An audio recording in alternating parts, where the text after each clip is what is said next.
Hi, it's Dave. Should you take more risk or should you diversify? It's an age-old question, and in this video, I'm going to share my thoughts on this topic. And you might be surprised with what I have to say.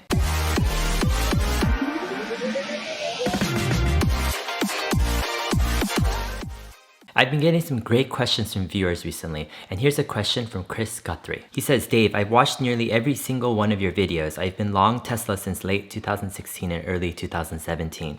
What I want to know is how you pay your monthly bills today. Do you have lower risk, cash flowing investments that cover your cost of living and then use other wealth to invest in companies like Tesla? What I'd like to do is further build out more passive investments to cover my monthly expenses so I can pour any amount of excess capital for larger bets, either on a potential 10x investment or in one of my own business ideas. Right now, my monthly expenses are covered by a few online businesses, but the cash flow from these businesses isn't as guaranteed for the long term as something like a combination of assets like municipal bonds, REITs, which are real estate investment trusts, a dividend income ETF, etc. All right, this is a fantastic question from Chris, and I want to take actually a look at some of the deeper themes first, and then I'll go ahead and circle back to the specific questions he's asked. I think the bigger topic and question at hand is how you view risk and diversification. Now, with risk and diversification, this is a very individual and personal topic because every person's situation is different. And so I can't speak to everyone. I'm just going to share my own personal view on risk and diversification. Here's how I view risk and diversification. First, I think it's important to dive into what are the main goals a person has with their finances. And I divide these goals into two main categories. The first category is to cover your current and future living expenses. Now, this type of goal you're probably very familiar with. It's the goal of kind of retirement that many people have, or it's a goal that some people call financial freedom or financial independence, where you don't have to work necessarily to cover your current living expenses, and also you have your future living expenses covered somehow as well. Other people call it retiring early, or even some people generally call it being wealthy. I personally don't really like any of these names, especially like financial freedom or financial independence, because I kind of am a believer that almost anything can happen in life. And our future security really isn't 100% guaranteed or secure for anyone. So I don't really like definitive terms or terms that make you think that something is so guaranteed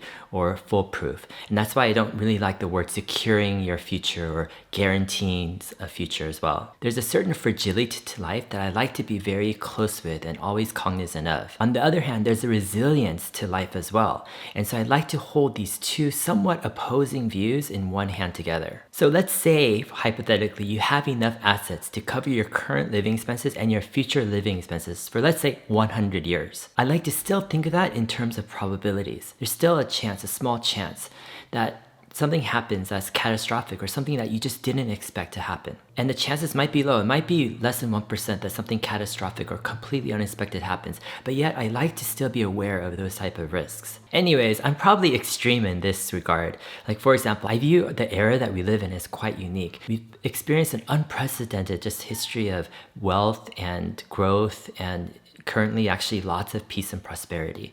And oftentimes historically, these type of periods don't last forever. For example, now this is a complete hypothetical, probably 0.00001% chance, but let's say a huge asteroid hits our planet and let's say it wipes out, half the human race or even more. There goes your so-called financial independence. Governments in the past, if you look hundreds or thousands of years into history, there's been precedents where governments have seized immense amount of assets from different classes of people. And you might think that this is kind of a far-fetched, remote, impossible situation, but there's always that small chance. Look at the hundreds of millions of people that were in communism for many, many decades. Those people, I bet, didn't expect to live a generation or two in communism. So what you think might be financial independence and financial security, it's never 100% guaranteed. All right, here's another thought regarding, covering your current and your future living expenses. A lot of people just look at the benefits of that. And there are quite a few benefits to having enough assets or income to actually cover your current and your future living expenses. And I don't want to downplay that. And it's especially beneficial for those who are struggling to even cover their current living expenses. It's almost like a dream to be able to think that you can cover your current and your future living expenses with assets that you have, and it frees up an immense amount of time and freedom and does relieve a lot of stress. However, there are certain downsides also to have the type of assets or income where you don't have to worry about your current or future expenses. Oftentimes, it's easy to become detached from financial struggle or financial anxiety. And oftentimes, people get, I think, overly dependent on some sort of stash of capital or assets. And I'm not really sure if that's really helpful for their character or for their empathy for others. And for me personally, the character part is actually more important and more valuable than the assets. Anyways, I think there are various ways to get to this place where you can cover your current and your future living expenses. One of the big questions though is how passive do you want that solution to be, but also how secure compared to, let's say, other type of solutions do you want that solution to be? Let's give some examples. You can use your time and energy and work for your current expenses and also your future expenses. For example, you can work until the day you die. Let's say you're 90 years old and you're still working trying to cover your future expenses. That's one way actually to cover your current and future expenses. The challenge with that approach comes when you become older. There's risks involved where you might lose your faculties, your health might become fragile, and you might not be able to actually put in the time and energy and the strength to work for your living expenses. So the traditional and conventional approach has been to try to save up enough assets while you're able to work so that later when you're quote unquote retired, that you'll have enough assets to cover those living expenses, especially in the times when you're not able to work for yourself. With this approach of trying to cover your future living expenses, I divide up these approaches in two categories. The first category is what I call a typical shrinking retirement fund. And what this means is you have a certain amount of assets. Let's say you have $800,000 in the bank. And let's say you're 70 years or 75 years old. Let's say every year you have to pull money out of that asset, and that asset kind of shrinks over time. And maybe you might combine it with Social Security income and cover your living expenses. And at the age of, let's say,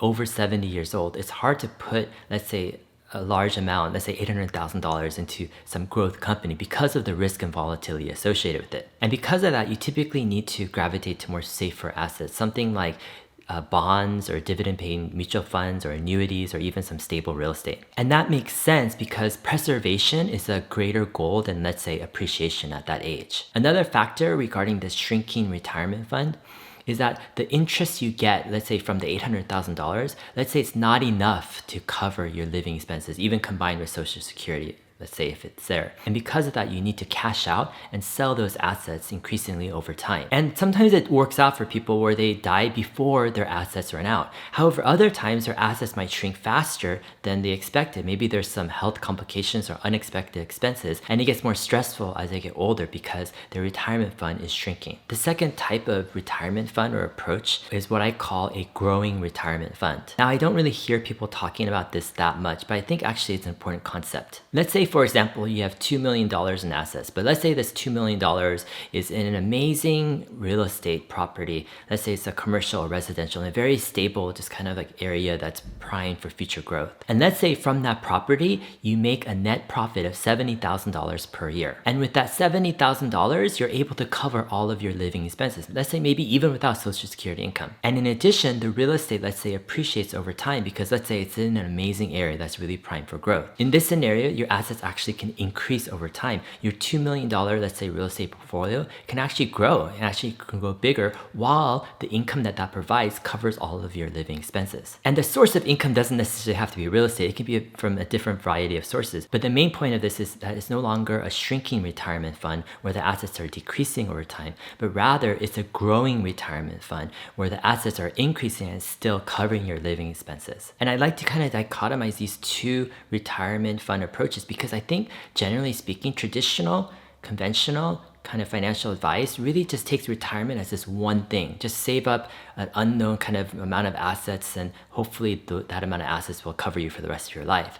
But however, by dividing kind of these concepts into a shrinking retirement fund and in a growing retirement fund, I think it's clearer to see kind of like the differences of these different approaches. The great thing about a growing retirement fund, because your living expenses are covered and because the total amount of assets is growing over time, it's a relief in terms of how you're going to be able to cover your future expenses. So then there's the question of like, how do you get enough assets to have a growing retirement fund? But before that question, I think we need to ask, how much assets do we need to actually have a growing retirement fund? And I think this is very different for each person. Every person has a different level of living expenses and standard of living. And there's also a lot of countries out there. Some people might be living in a high cost country versus maybe a low cost country. And that changes the equation immensely. However, as a rough figure, for every $3,000, I'm talking US dollars right now, of living expenses that you need covered, I think you need about $1 million of assets. And this varies greatly, and there's a lot of factors involved. So it's more of a general concept I want to explain here. Let's use an example with real estate. Now, I'm kind of a big fan of understanding lots of different areas, and I think actually it's very important to understand a lot of the concepts with real estate and with business.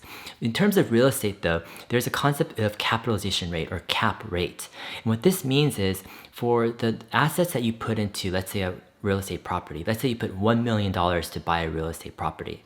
The capitalization or cap rate is the net profit that you're gonna get off of that property on an annual basis. So for example, for that $1 million property, let's say you get $40,000 of annual net profit income. What that means is you've paid all of your property taxes, you've paid all of your operating expenses, even the management fees, right, for that real estate property. And the leftover amount is, let's say, $40,000 of net income. The way you figure out the cap rate is the $40,000 is basically 4% of the $1 million property. So the cap rate is 4%. And now this is kind of standard. If you look at a very desirable, kind of a great area, the cap rates for some real estate is usually between 3 to 4% or so.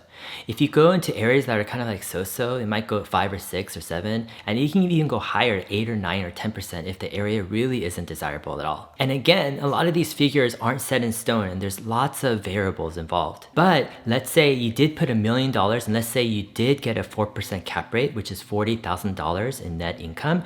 Basically that would cover your $3,000 of living expenses. So let's say you had actually $6,000 of living expenses. Then you basically would need like a $2 million property with a 4% cap rate, and that would give you like $80,000 or so, right? And that would cover your $6,000 a month in living expenses, which would be about $72,000 a year. But one qualification here, I don't think it's actually that easy to find a great property. A lot of people are too hasty. They're just trying to find something so quick, and if they have cash or if they have money, they just want to put it into something that just looks appealing right away. However, finding a great property is kind of like finding that great 10x stock. It's like you really need to search and you really need to understand what a great property is. Anyways, maybe that can be covered in future videos. But for now, I'm talking about risk and diversification. So here's my preferred approach to investing. I like to get to the place where my current and future living expenses are covered with, let's say, relatively safe assets. Let's say hypothetically, my living expenses are like $6,000 a month, then I want something hypothetically that can give that $6,000 a month in relatively passive and safe income. And in terms of, let's say, that real estate example with cap rate that I used, it would probably require a $2 million property or so. However, there are lots of different options in terms of kind of more relatively safer kind of income producing assets out there. So once you've kind of established this growing retirement fund, then I like to invest the rest into what I call the true maximum potential of investing. In other words, I like to really look at the essence of investing, and I like to see where can we get the max amount of gains for, let's say, low to moderate risk. Sure, there's never going to be investments that are zero risk at all. And I don't think, and I'm not a big believer that you have to have high risk in order to have high return. But I'm a believer that a lot of times people miss the true max potential of investing, which I think is more of a low to moderate risk with super high return.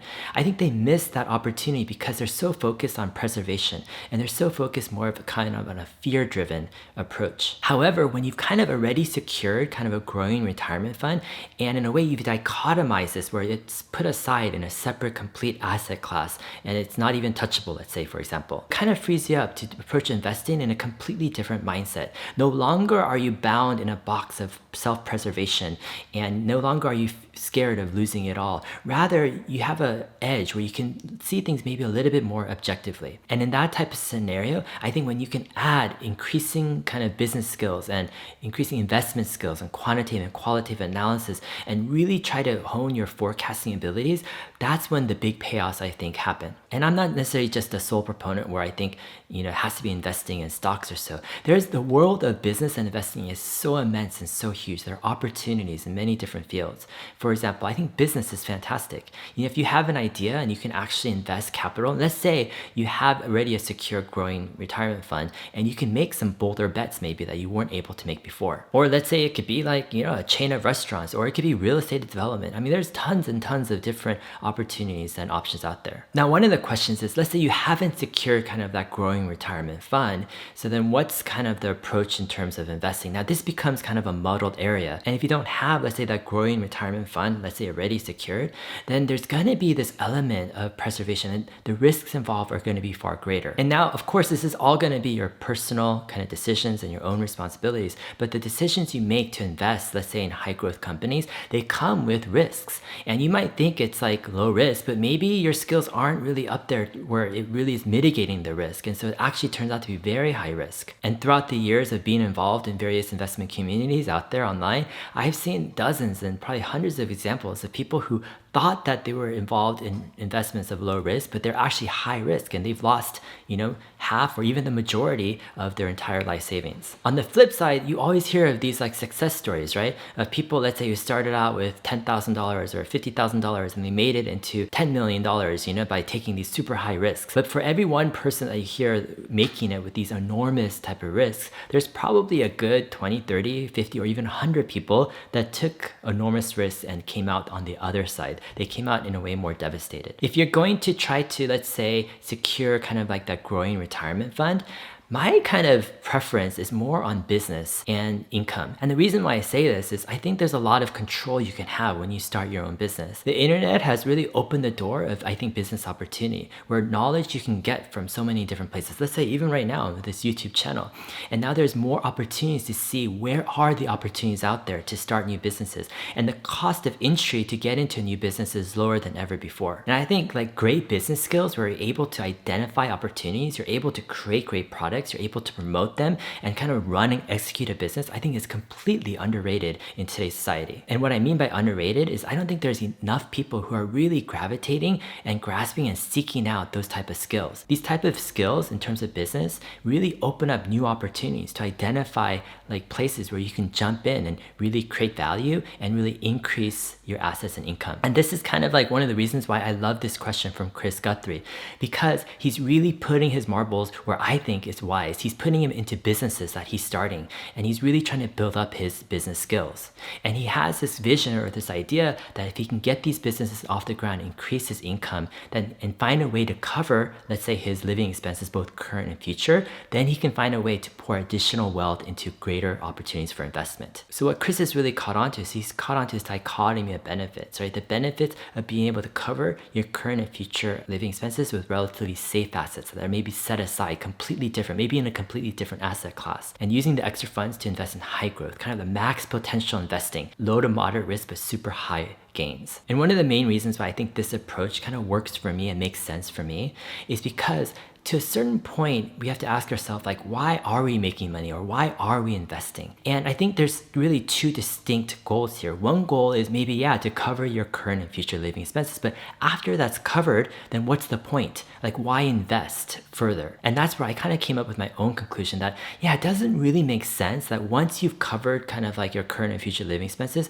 it doesn't make sense to have a focus on preservation. Because like, what's the point, let's say, of preservation beyond a certain point? Some people might argue, well, I want to pass on generational wealth, right, to my kids. And when I hear that, I kind of cringe a little bit, because I'm like, what's the point necessarily of generational wealth? I mean, sure, maybe to a certain extent you can help them get started, but really to pass along, let's say, $5-10 million or even more so their kids don't ever have to work, like that kind of doesn't really make sense to me.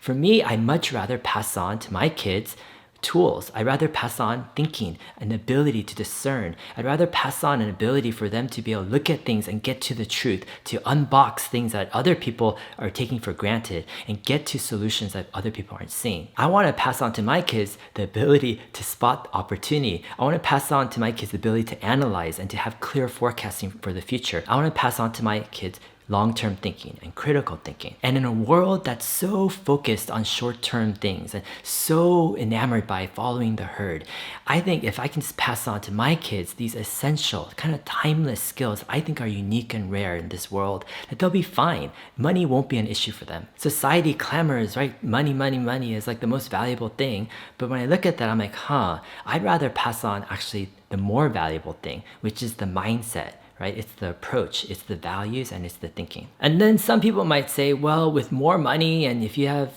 tens of millions or hundreds of millions of dollars, you can spend it more and enjoy your life more. And I think, well, to a certain degree that might be true. Sure, you might get a bigger house or a boat or a yacht or even buy like a Gulfstream, jet, and all of that stuff might increase your enjoyment of life a little bit more. But however, in reality, I think the biggest jump actually comes from 0 to 1. For example, when you don't have a car and you get your first car, like that's a big jump. After that, it gets incremental. It gets from like 1 to 1.1 or so, right? Or if you didn't have a house and you get your first house, that's a big deal. Like from going 0 to 1 is a big deal, but after a certain point, it just doesn't get that much better. And it's kind of like, do we really need like a bigger house or a bigger TV? And it comes to a certain point where it's like, hey, yeah, do we need actually like the biggest house in the world, or do we need like the most fanciest things? I mean, look at Jeff Bezos. He recently bought a $165 million house in Beverly Hills. Now he has houses and residences all over New York City and Texas and Seattle and bunch of places, and for him to add like whatever his 10th house or so is probably not that big of a deal. You might think, oh my gosh, fantastic house, but for him the level of enjoyment that's increased is probably not as great as you might imagine. In fact, it carries additional concerns like who's going to live in that house all the time when he's not there, who's going to take care of it, who's going to clean the house, who's going to maintain the grounds. And so while I'm not going to argue like having the 10th or 11th or even the 20th house does make you maybe incrementally more happy or fulfilled, maybe it does, I don't know. But what I am going to say is I don't think that incremental, let's say, jump is really that significant in the bigger picture. So after kind of a certain point, if let's say you have a growing retirement fund, what's the point of investing? Like, why do I invest? And I think one decent reason could be maybe helping others. And I think assets beyond a certain point actually kind of opens up the ability to help others in two different ways. First, it can open up your time, where no longer are you kind of in the daily grind having to work for your current living expenses, but it opens up your time so you can actually help people in the way that you want to. And the second way it opens up kind of the opportunity to help people is through the assets that you have that you can invest in their lives and to solve different problems. And actually another reason that I've discovered along the way of kind of why invest, right? Even let's say you have a growing retirement fund, why invest kind of for max potential? And in my opinion, investing is kind of like a metaphor. We might be trapped into thinking, yeah, investing is for investing or is to make money or to grow wealth. But in the bigger picture, I think investing actually signifies and shows us a lot more to life. In fact, personally, I've taken so many principles from other areas and applied it to investing, and vice versa. I've taken so many principles from investing and applied it to other areas of my life. And in a lot of ways, it's about uncovering or unlocking things that aren't necessarily apparent, but that have deep, profound truth to it. And I think investing can be much more profound than what most people give it credit for. All right, so let's circle back to Chris's original question here. He says, what I want to know is how you pay your monthly bills today. Do you have lower risk cash flowing investments that cover your cost of living and then use your wealth to invest in companies like Tesla? So yes, currently I have some real estate that produces income, and that income is enough to cover our living expenses currently and probably into the future. And so in that sense, to kind of secure kind of a growing retirement fund. And that's allowed me to invest the rest of the money that we make in a business that we've been running for many years into kind of max growth, max potential investment opportunities. And it's kind of freed me up a lot actually from the preservation or fear focused kind of traditional approach of investing. And it's really helped me to dive into what the true essence and true potential of investing could be. A lot of people in the comments have asked like, oh, what's your portfolio look like? And I've been kind of hesitant to share this because yeah, if I share, oh, my portfolio is near 100% or near complete Tesla, and it's been so for many years, I think a lot of people can mistake that and say, oh, look, Dave is all in with Tesla, therefore I can be all in Tesla. But the risk profile or the risk approach is very different. For me, all of this extra kind of assets that I'm putting into, let's say a company like Tesla, it's more in my mind like extra money. And so it's not something that I'm taking a necessarily a big risk for my current or future living expenses for. In other words, like I can put 100% of all of my liquid assets and every penny, let's say hypothetically I own, into a Tesla stock, but it doesn't carry the same risk that someone else, let's say who doesn't have, let's say a growing retirement fund, the risk that carries. And so yeah, I do actually have some concerns for people who have 100% of their total assets, let's say in a company, let's say like Tesla. While it might seem like, oh, Tesla has a great future, there are always risks that we don't know about or we might not be aware of completely. Let's say maybe you have, let's say $100 million in Tesla stock, and let's say it goes down 90%, you're left with $10 million. Maybe in that case, sure, you had 100% in Tesla, you'll be okay because you can still cover your current or future living expenses. However, let's say you have like $300,000 and it's all in Tesla stock. And let's say you're 50 years old and you don't have that much time, let's say, to retirement. And let's say something unexpected or catastrophic happens. Tesla shrinks, let's say 60, 70% or 80%. I don't know what the scenario could be. And in that case, there are greater consequences, let's say, when an investment doesn't work out in the way you think it will. However, there are different caveats to that because investing is so complex. And that's why I can never give, let's say, personal financial advice, let's say, with investing. Because let's say you're younger and you can recover more quickly. Maybe that's a little different. Or let's say you have a very high income. Let's say you're making like $400,000 or $500,000 a year and you invest, let's say, hundreds of thousands, let's say, into a stock. In that case, you can recover that loss a lot quicker. So your risk profile is different than a person who's making, let's say, $50,000 a year. All right, going back to Chris's questions, he continues and says, what I like to do is further build out more passive investments to cover my monthly expenses so I can pour any amount of excess capital for larger bets, either on a potential 10x investment or in one of my business ideas. Right now, my monthly expenses are covered by a few online businesses, but the cash flow from these businesses isn't as guaranteed for the long term as something like a combination of assets like municipal bonds, REITs, a dividend income ETF, etc. Yeah, Chris, I think you're on a great track. A lot of your thinking actually resonates with me. And it's kind of like this idea to create kind of more safer income and streams of income where you can cover our current and future living expenses, and then to use the other capital to invest into kind of the max potential of investing into these big winners. And also, I'm a big fan of kind of like low risk, high reward business opportunities. And I think actually it's a fantastic thing to start small and to build up these business skills. I think the ability to spot business opportunities and the ability to execute, right, to deliver value, to deliver products and services that people want. I think this is an underappreciated, underrated value. If more people appreciated this, yeah, I think they would be seeking it out and really learning more of these skills. I've been to Chris's website and it looks like he's doing some great things. And there's another viewer on my channel named Pat Flynn, and he comments sometimes in the comment section. And he runs a podcast called Smart Passive Income podcast, where he highlights kind of different business owners and entrepreneurs who have started their own businesses and created these streams of income. If my channel is able to continue into the future, yeah, I'd love to cover more of these topics of business, of identifying opportunities, like creating product, delivering value, and really kind of growing kind of the income to cover your current and future living expenses in order to get a growing retirement fund. And that would allow a lot of freedom to invest into more of these max potential investing opportunities. Anyways, if you like this video, please like it. Add any questions in the comments section. I love it when I get great questions. It really helps to make like these videos a lot more interesting and fun for me to do.